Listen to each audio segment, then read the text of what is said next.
வெனிசுலாவின் இடைக்கால அதிகாரிகள் அமெரிக்காவிற்கு உயர்தரத்திலான 30 மில்லியன் முதல் 50 மில்லியன் பேரல்கள் வரையிலான கச்சா எண்ணெயை வழங்கியுள்ளதாக அதிபர் டொனால்டு ட்ரம்ப் தெரிவித்துள்ளார்.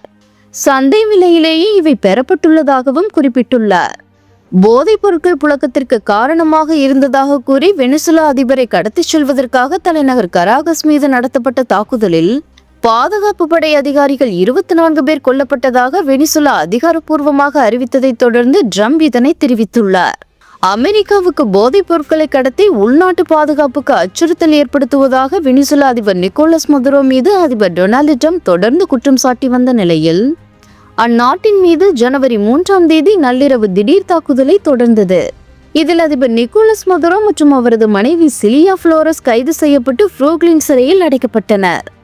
மேலும் அவர் அமெரிக்க நீதித்துறை முன்பு அவர் ஆஜர்படுத்தப்பட உள்ளார். 2020ஆம் ஆண்டு முதலே அமெரிக்க நீதித்துறையானது போதைப்பொருள் கடத்தல், சதி, ஆயுத கடத்தல் உள்ளிட்ட குற்றச்சாட்டுகளை மதுரோ மீது பதிவு செய்துள்ளது. இந்நிலையில் வெனிசுலாவின் இடைக்கால அதிகாரிகள் அமெரிக்காவிற்கு உயர்தரத்திலான 30 மில்லியன் முதல் 50 மில்லியன் வரையிலான கச்சா எண்ணெயை வழங்கியுள்ளதாக ட்ரம்ப் பதிவிட்டுள்ளார். இது தொடர்பாக ட்ரூத் சமூக வலைதள பக்கத்தில் ட்ரம்ப் மேலும் பதிவிட்டுள்ளதாவது: வெனிசுலாவில் இருந்து பெறப்பட்டுள்ள 50 மில்லியன் பேரல் வரையிலான கச்சா எண்ணெய் கப்பல்கள் மூலம் கொண்டு வரப்பட்டு அமெரிக்காவின் துறைமுகங்களில் உள்ள கப்பல்களில் இறக்குமதி செய்யப்படும். பண மதிப்புகள் என்னால் நிர்வகிக்கப்படும் என்று குறிப்பிட்டுள்ளார். அதன் பலன்கள் அமெரிக்கா மற்றும் வெனிசுலா மக்களுக்கு பயன்படுத்தப்படும் எனவும் பதிவிட்டுள்ளார்.